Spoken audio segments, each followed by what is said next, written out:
On vous souhaite la bienvenue à ericlateau.com. Dans quelques instants, on vous parle de l'encan bénéfice pour le musée du Haut-Richelieu. Mais d'abord, elle souhaite honorer la mémoire de sa fille assassinée en octobre dernier à San Francisco, la johannaise Audrey Carey. Sa mère, Isabelle Tremblay, est avec nous.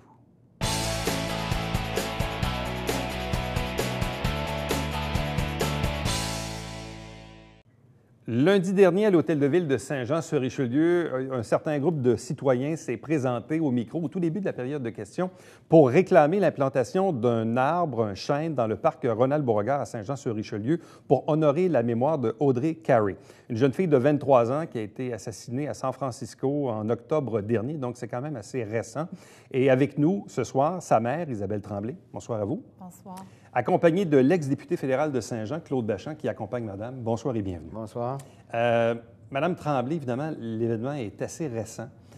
On le sait comment c'est douloureux on peut présumer comment ça peut être douloureux de perdre un enfant dans les circonstances, évidemment, qu'on sait.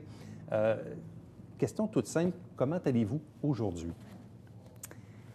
C'est vraiment un jour à la fois. Et d'ailleurs, aujourd'hui, le 3 mai, ça fait exactement 7 mois que ma fille est décédée. Donc, des projets comme ça, de planter un arbre, c'est mon moteur pour le moment. C'est mes petits projets là, à court, moyen terme. Donc ça m'aide beaucoup dans mon rétablissement, dans mon cheminement, si je peux dire. Bon, Claude Bachand, qu'est-ce qui fait que vous accompagnez madame? Vous connaissiez ou... Bien, plus ou moins, mais je vous avoue que cette histoire-là m'a touché énormément. J'ai moi-même une fille et puis je ne peux pas m'imaginer qu'elle puisse disparaître du jour au lendemain. Puis c'est pas la seule, Mme Tremblay, que je veux donner un coup de main aussi. Comme vous savez, j'ai quand même beaucoup d'expérience en politique, alors que des fois, les gens m'appellent pour toutes sortes de raisons. Puis j'essaie de les guider là-dedans. Alors, on a décidé là, de planter un arbre et puis d'aller à l'Hôtel de Ville. Puis je trouve que Mme Tremblay a très, très bien fait ça. Puis on apprécie d'ailleurs que vous nous donniez l'opportunité de maintenant retransmettre ça à vos téléspectateurs. Bien, en fait, c'est vraiment la preuve, parce que même quand on s'est vu lundi au conseil, puis bon, on s'est présenté, tout ça, évidemment, le nom de votre fille me disait quelque chose, parce qu'évidemment, on suit l'actualité. Mais c'est vraiment la preuve, parce que sur le coup, j'ai fait comme « Ah oui, c'est quoi ça déjà? » Puis là, vous m'avez dit « Oui, bon. » Et c'est vraiment la preuve que les gens finissent par oublier. Hein. Malheureusement, les gens qu'on perd tombent dans l'oubli et tout ça. Et ce projet de plantation d'un arbre, c'est justement tout le contraire. Et je pense que c'est ça qui est important pour vous, de garder la mémoire de votre fille vraiment en vie. C'est ça l'objectif? Oui, exactement. Puis, étant donné, si je me fie là, à la personnalité d'Audrey, au vécu d'Audrey, c'est vraiment significatif la façon dont on veut le faire. On ne veut pas qu'Audrey soit dans un cimetière ou encore un columbarium. On aimerait justement que ce soit dans un parc, le parc Ronald-Beauregard, l'OTJ, où est-ce qu'il y a plein d'enfants qui s'amusent, où est-ce qu'il y a le cours d'eau, où est-ce que... Aussi, il va y avoir une plaque commémorative. Ça, c'est une gracieuseté de Rainville, à Iberville. C'est un ami à nous, la famille, qui a confectionné ça tout à fait gratuitement, si on peut dire. C'est un apport là, de cette compagnie-là. Donc, il va y avoir une plaque commémorative qui va accompagner cet arbre-là. Si notre demande est acceptée, ça me tient vraiment beaucoup à cœur. Puis, c'est ça. C'est pour... Bon, je le disais tantôt, question de faire une petite mise en contexte, et je sais que c'est éprouvant pour vous, mais qu'est-ce qui s'est passé au mois d'octobre 2015? Parce que votre fille était, disons, quelqu'un qui voyageait beaucoup. Elle était, je pense, dans un festival de musique. Elle avait fait, je pense, un voyage en Abitibi où elle avait, découvert la nature et tout ça. Donc, parlez-nous un peu de votre fille. Qui était Audrey? Bon, elle n'avait que 23 ans, mais c'était quel genre de jeune fille elle était? C'était... À partir d'environ 2014, à partir d'il y a 2 ans à peu près, Audrey a commencé beaucoup à se questionner, hein, comme plusieurs jeunes, sur le sens de la vie. Son but dans la vie, c'était d'être fidèle à elle-même, d'être en harmonie avec elle. Et justement, durant l'été 2014, elle est vraiment sortie de sa zone de confort. Ma fille, c'était plus une intellectuelle plutôt que physique. Donc, elle voulait se mettre au défi. dans plein de domaines dans la vie. Donc, elle est allée planter des arbres tout un été en Abitibi pour reboiser. Et au retour de ce voyage-là, justement, au retour de ce travail-là, elle a trouvé ça vraiment difficile, mais en même temps, elle a adoré ça, ce que ça y a apporté. À partir de là, elle est revenue transformée vraiment. Donc, elle a décidé de prendre une pause de ses études. Elle voulait découvrir le monde, voyager, comme plusieurs jeunes font, hein, de plus en plus. Ça fait des années qu'on entend ça. Les jeunes partent seuls ou à deux ou en groupe, puis il n'arrive rien. Donc, on avait vraiment confiance en ce projet-là. Et j'ai toujours encouragé Audrey dans ses projets. Je la trouvais fonceuse. Je cherche mes mots.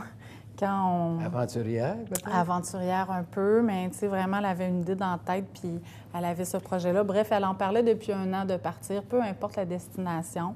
Elle a déjà eu envie de partir en France, en Thaïlande, tout ça. Puis à un moment donné, en septembre 2015, elle a décidé d'aller à San Francisco.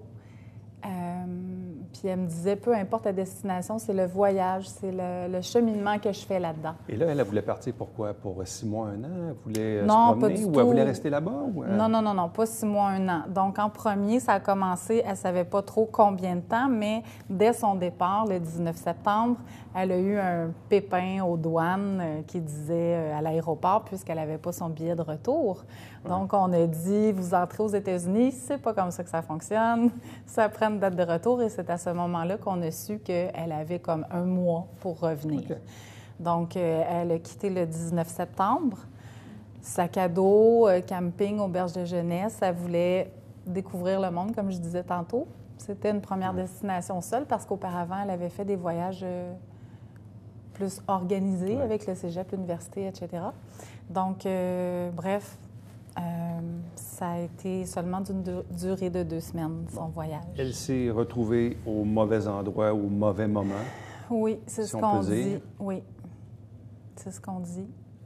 Et d'ailleurs, je pense qu'il y a même eu un développement là, hier dans cette cause-là. Exactement. Un des co-accusés qui finalement a fait une entente avec la couronne pour dénoncer les 2 autres. Exactement. C'est ce qui s'est passé hier. Et d'ailleurs, oui, c'est sorti dans les journaux, mais je suis toujours en contact avec la procureure à San Francisco ainsi que l'enquêteur. Donc, c'est un processus que j'apprécie en ce sens que la famille est mise au courant avant de le savoir par des journalistes. Ouais. Donc, effectivement, on a ça. Moi, je l'ai su hier après-midi, puis ça a sorti dans les journaux hier soir. Donc... Parce qu'elle n'est pas la seule à avoir été tuée. Il y a eu une autre personne qui a été... M. Carter. Donc, Audrey, elle, se trouvait dans le Golden Gate Park. En fait, Audrey a connu les accusés la veille de son décès. Elle a fraternisé avec eux. Elle a partagé un repas avec eux. Et c'est le lendemain matin qu'elle a été retrouvée sans vie. Qu'est-ce qui s'est passé par la suite pour vous dans les jours, dans les semaines qui ont suivi? Ça a dû être horrible, ça l'est encore probablement aujourd'hui. C'est le téléphone qu'on ne veut pas avoir. Ouais.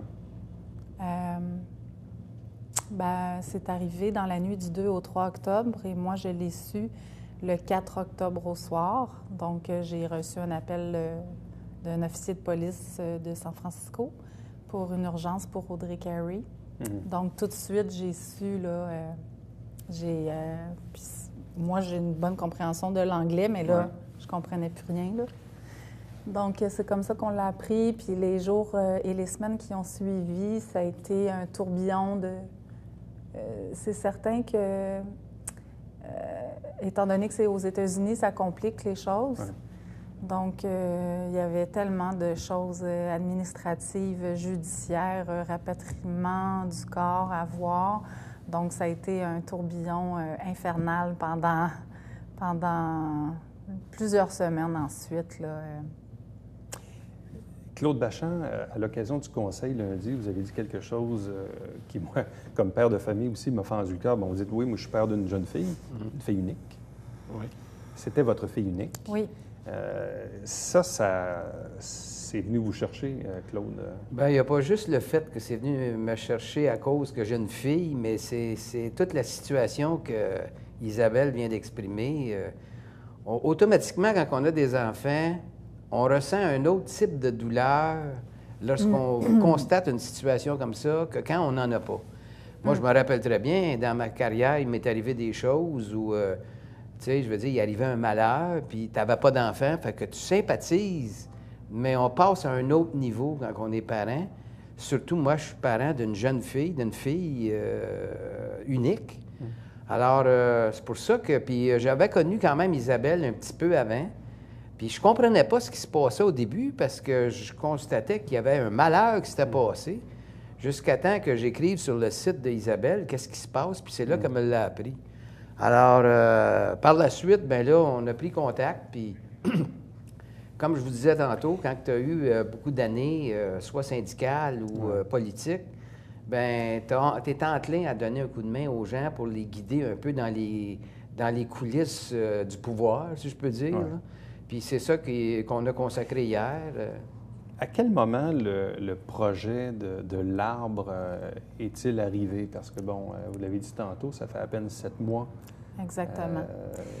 C'est qu'en octobre, quand tout ça est arrivé, là, bon, il fallait tout organiser et tout, puis on a fait une célébration pour Audrey le 24 octobre à la Goudrelle. Puis moi, à ce moment-là, j'ai rassemblé les amis d'Audrey chez moi, puis j'ai dit... Aidez-moi à trouver des idées, comment on va faire ça, cette célébration-là, pour honorer à sa juste valeur, vraiment à l'image de ma fille. Et il y a une amie à elle, parce qu'Audrey, l'année dernière, a travaillé chez un fleuriste à Saint-Jean. Et c'est une amie d'Audrey, Vicky, qui a émis cette idée-là. À partir de là, ça a fait son chemin. C'est celle, d'ailleurs, qui est intervenue hier. Oui, elle est intervenue hier, Vicky Leblanc. Donc... Par la suite, bien là, il s'est écoulé quelques semaines. J'ai essayé de voir avec la ville comment ça fonctionne. J'ai contacté ma conseillère de quartier, Madame Poisson. Puis là, je trouvais ça un petit peu compliqué. Et c'est là que j'ai fait appel à Claude. Je lui ai soumis mon projet. Puis j'ai dit, étant donné que vous avez beaucoup de connaissances dans tous les plans politiques, s'il voulait bien me guider là-dedans. Donc, c'est comme ça qu'il m'accompagne là-dedans. Puis on s'est rencontrés plusieurs fois, savoir comment on va s'y prendre et tout. Donc, c'est son idée là, de s'adresser directement au conseil de ville. Donc, le lundi, vous êtes arrivé en délégation au conseil. Oui, on a rassemblé. Bon, avec des gens et tout ça, pour présenter évidemment votre requête à la ville de Saint-Jean-sur-Richelieu. Donc là, à quel niveau de la requête est-elle rendue maintenant? Il est à l'étude? Disons qu'on l'a soumise hier. Parce que j'avais quand même contacté le greffe pour dire est-ce qu'il faut arriver, par exemple, avec une proposition en formelle, écrite. Ils ont dit non, vous avez juste exposé votre point de vue. Puis après ça, bien, ils vont probablement prendre en délibéré ce qu'ils ont fait hier. Et là, on attend des nouvelles. On est très, très optimiste que la Ville va accéder à ça, surtout qu'il y a un précédent avec Boucherville. On en a parlé un peu hier, où des gens qui ont perdu un peu la vie dans des circonstances similaires. La Ville a décidé de planter 2 chênes, justement. Alors, on espère ardemment, et j'ai conjuré hier le conseil municipal de vraiment donner suite à cette demande-là. C'est ça. Donc, vous voulez un arbre, vous voulez un chêne, c'est pas pour rien, il y a une signification. Oui. Le parc Ronald-Beauregard, c'est près de l'eau. C'est ça. C'est ça aussi, un lieu... C'est familial, c'est les enfants, c'est la vie, c'est... Bien, c'est ce flash-là que j'ai eu comme endroit. Ouais. Au tout début, je me disais la bande du canal, mais c'est fédéral, c'est plus compliqué. Donc, on a décidé de s'adresser à la Ville. Donc, la requête est déposée à la Ville. On verra maintenant ce que la Ville va en faire. Mais pour vous, évidemment, à ce moment-ci, la façon, je présume, que vous avez trouvée pour retrouver une paix intérieure, sérénité, résilience, c'est de perpétuer le souvenir de votre fille. Exactement, oui. Ce serait un beau lieu de recueillement, justement, de rassemblement. Audrey a plein d'amis. Je nous vois déjà se rassembler à l'occasion autour de cet espace-là, de cet arbre-là. Non, c'est vraiment à l'image de ma fille. Ça me tient vraiment à cœur. Là. Pour moi, ça ne peut pas être autrement que ça. J'ai beaucoup d'espoir. on vous souhaite la meilleure des chances. Merci. Et on vous souhaite de retrouver, comme je le disais, la paix, la sérénité qui vous est nécessaire, bien sûr. Puis, Pour continuer. pour continuer, on est dans un monde de vivants. Donc, on vit avec des humains qui sont en vie, ceux qui sont avec nous. Donc, un gros merci. Je sais que ça demande une dose de courage Oui. pour affronter, pour venir à la télé, oui, c'est une chose, mais pour toujours raconter cette même histoire, évidemment, qui vous blesse encore aujourd'hui, donc qui vous blessera probablement jusqu'à la fin de vos jours aussi, là. Donc, je présume qu'on ne peut pas oublier ça, mais c'est évidemment le souhait qu'on vous trace et souhaite bien sûr que la Ville soit réceptive à votre demande. Merci beaucoup. Merci beaucoup. Merci. Merci. Restez avec nous. Au retour, on vous parle d'un encan crié au Musée du Haut-Richelieu.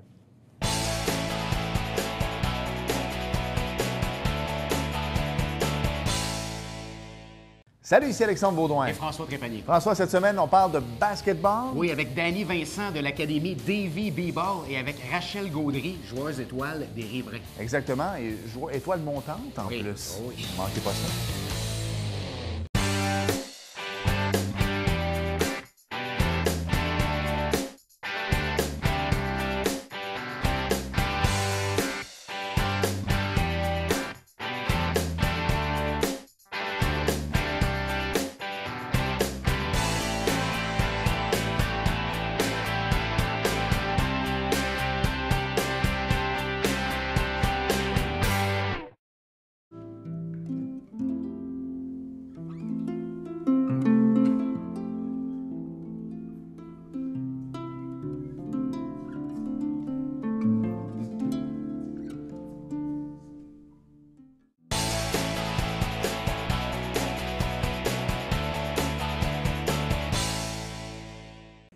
Le Musée du Haut-Richelieu nous revient pour une 3e édition avec un encan crié. C'est le dimanche 22 mai.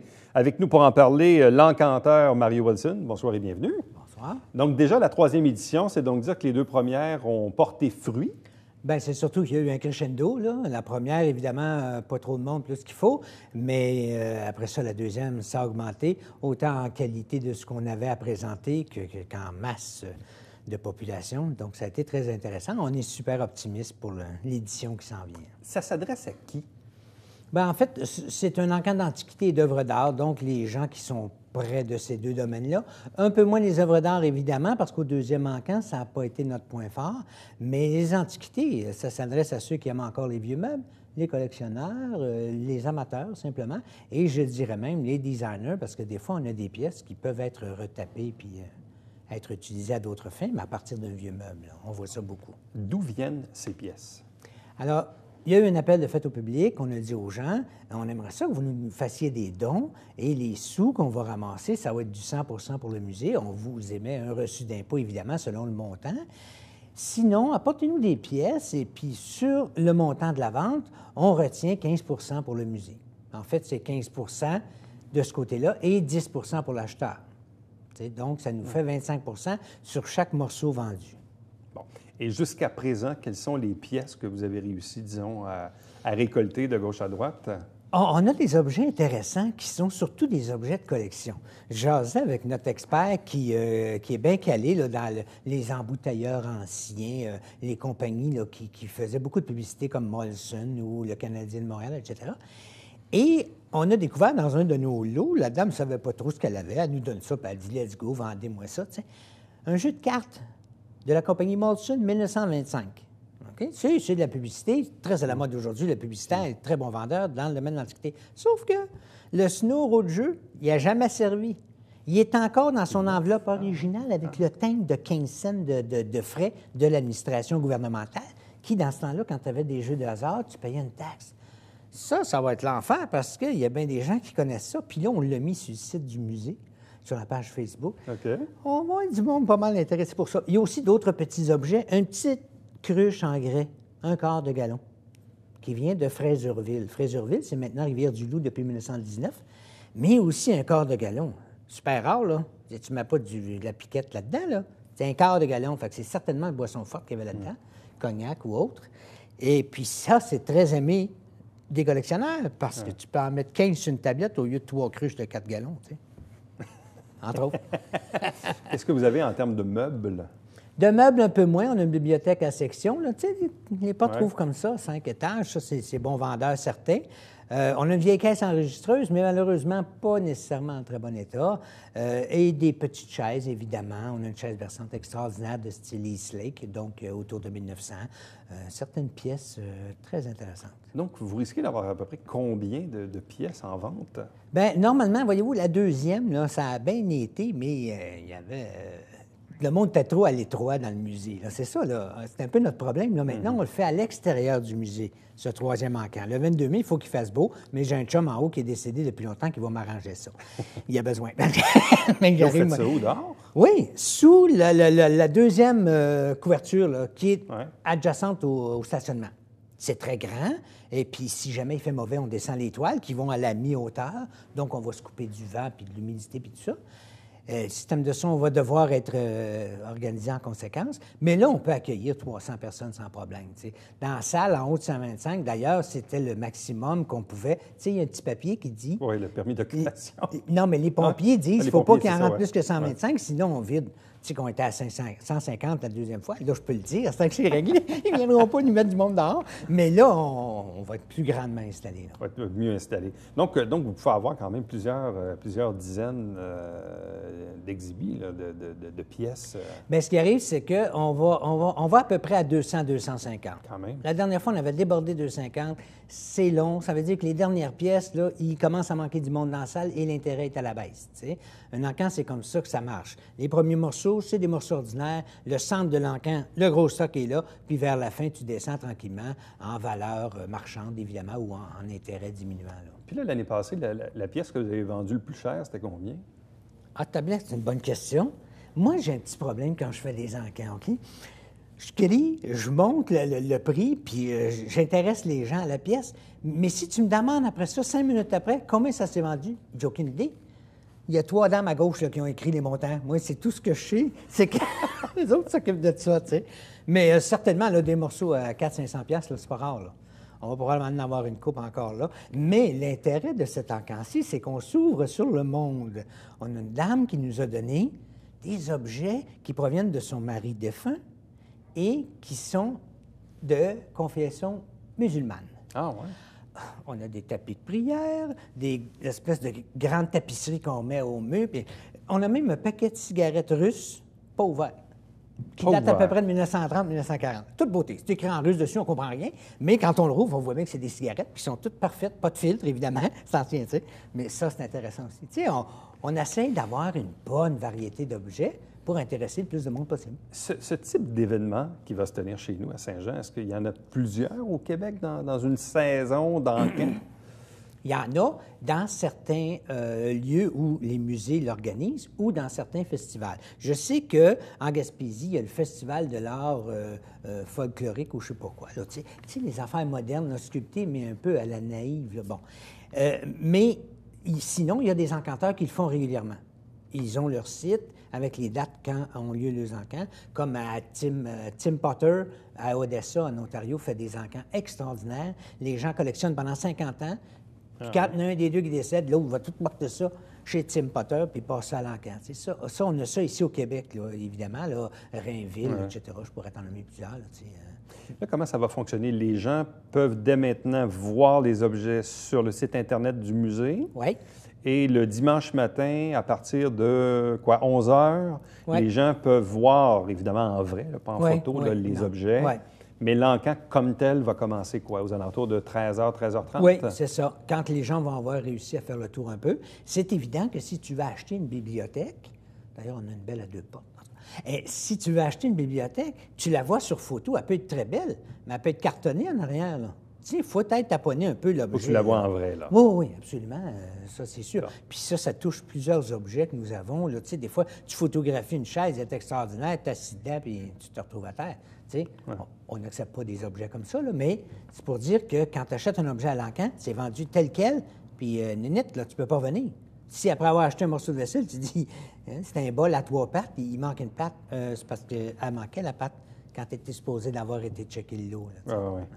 On se fait jouer des tours comme ça avec ça, des fois. Donc là, les gens s'installent en après-midi et là, comme ça le dit, c'est un encan crié. Ouais.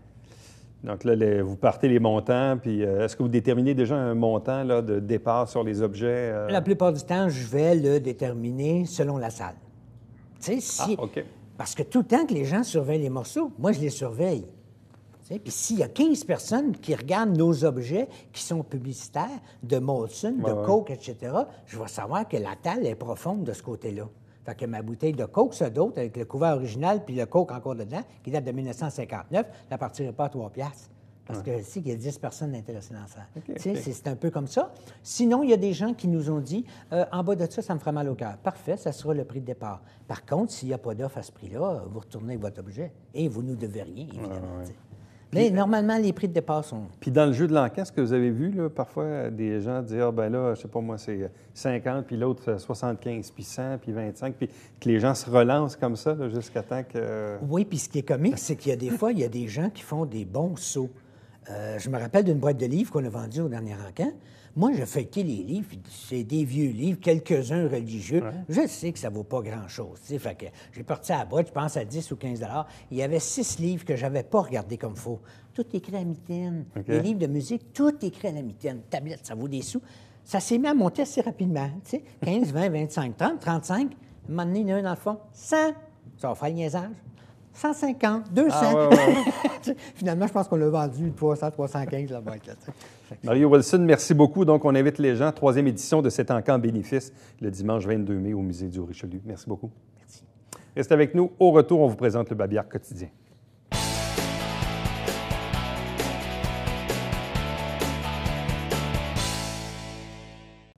À chaque année, la Ville de Saint-Jean-sur-Richelieu remet des milliers de dollars en subvention à des organismes du milieu. Et là, cette fois-ci, c'est un 30 000 $ pour la Société nationale des Québécois Richelieu-Saint-Laurent.